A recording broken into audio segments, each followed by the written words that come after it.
சைனாவும் ரஷ்யாவும் ஈரானுக்கு பண்ணியிருக்க விஷயம், முக்கியமான விஷயம் என்ன தெரியுமா? Intelligence, satellite satellite intelligence. என்னன்னா, நான் வந்து டீட்டெயில் எடுத்த வரைக்கும் என்ன வந்துச்சுன்னா, அமெரிக்கா வந்து இந்த உளவு பார்க்கறதுக்காக, இந்தியா ரீஜன் உளவு பார்க்கறதுக்காக அவன் மேல அனுப்பிச்சு விட்டுருக்க சேட்டலைட் இருக்குல்ல, அது வந்து 25 26 அது வேற வேற சேட்டலைட் இருக்கு. ஆனா இதுக்காக மட்டும் இந்த பர்பஸ்க்கு உழவுக்குன்னே. இந்த உளவுக்குன்னு இது போக வேற ட்ரோன் வந்து MQ-9 ரீப்பர் ட்ரோன் ஒன்று இருக்கு. அதெல்லாம் வந்து 13 14 ட்ரோனை வந்து கீழே அடிச்சு இறக்கிட்டாங்க. எங்க ஒரு 20,000 அடி 26 அடி மேல போய்கிட்டு இருக்கிறது எல்லாத்தையும் அது 50,000 அடி போனது ஏற்கனவே சொன்னாங்க. அது எனக்கு தரவு இல்லை. அப்போ அதெல்லாம் அதுவும் வந்து எப்படின்னா உளவு.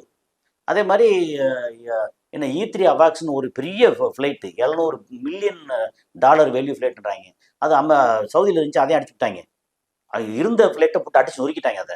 ஸோ அப்போ எக்கச்சக்கமான இது வந்து உளவு நிறையா பண்ணுறாங்க.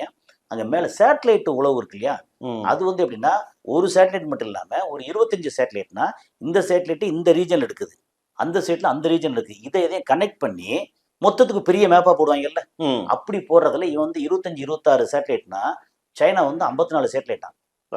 அப்போ மொத்த ரீஜன் வந்து அவன் கையில் வந்து இல்லை, டீட்டெயில்டாக இருக்கு, மல்டிபிளாக கொடுத்துருக்கு. ஆமாம். அது போக அந்த கிளாரிட்டி இருக்குல்ல, அதனால நம்ம வந்து நார்மலாக ஃபோனில் வந்து கூகுள் மேப்பு பார்த்தோம்னா ஒரு 100 மீட்டர் வரைக்கும் வரும் ஓரளவு. அது கீழே வந்து ஒரு மாதிரி பிளர் ஆயிடும். ஓகே, அவன் வந்து எடுக்கிறது இருக்கு இல்லையா, கீழே காரு போச்சுன்னா அதோட நம்பர் பிளேட்டு தெரியிற அளவுக்கு வச்சுருக்காங்க.